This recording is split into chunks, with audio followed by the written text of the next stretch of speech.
इगतपुरी तालुक्यातील भाम धरण परिसरात असलेल्या प्रकल्पग्रस्त आणि पुनर्वसन केलेल्या आदिवासी नागरिकांना पिण्याच्या पाण्याकरता संघर्ष करावा लागतोय। बावली धरणामध्ये सरासरी 9% इतकाच पाणीसाठा आहे। प्रशासन योग्य नियोजन करत नाहीये। हर घर जल आणि हर घर नल ही योजना राबवणार का हे पाहणं आता महत्त्वाचं आहे। किंबहुना प्रशासन योग्य नियोजन करणार का या ठिकाणी याकडे सगळ्यांच्याच नजर आहेत। या सगळ्या परिस्थितीचा आढावा घेतलाय आमचे प्रतिनिधी विकास काजळे यांनी। इगतपुरी तालुका हा पावसांचा तालुका, परंतु या ठिकाणची जर विदारक परिस्थिती बघितली तर अक्षरशः गर्भवती महिलांना देखील आपल्या डोक्यावरून पाणी वाहण्याची परिस्थिती या ठिकाणी आलेली आहे। धरण उशाला आणि कोरड घाशाला अशी परिस्थिती म्हणता येईल। 6 महिन्याच्या गर्भवती आहेत या ताई आणि या ठिकाणी पाणी डोक्यावरती घेऊन जातानाची ही विदारक परिस्थिती आता इगतपुरी तालुक्यामध्ये नित्यनमनी बघायला भेटत आहे। ताई, भीती वाटत नाही का?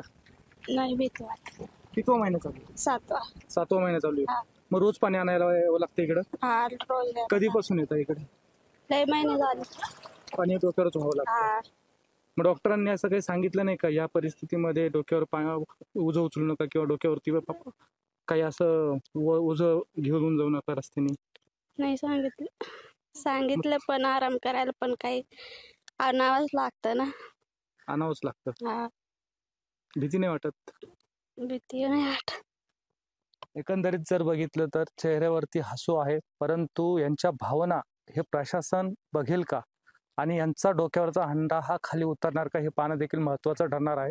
इगतपुरी तालुकाच नाही तर तालुक्यातील खेडे पाड्यां छोट्या मोठ्या वाड्या या आता पाण्यासाठी तहानलेल्या आपल्याला बघायला मिळत आहेत। अनेक दिवसांपासून या महिला डोक्यावरती पाणी वाहतात, परंतु प्रशासनाला जे आहे की जाग येत नाहीये।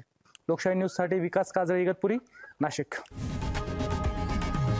लोकशाही मराठी ऐका, पहा, जागरूक रहा।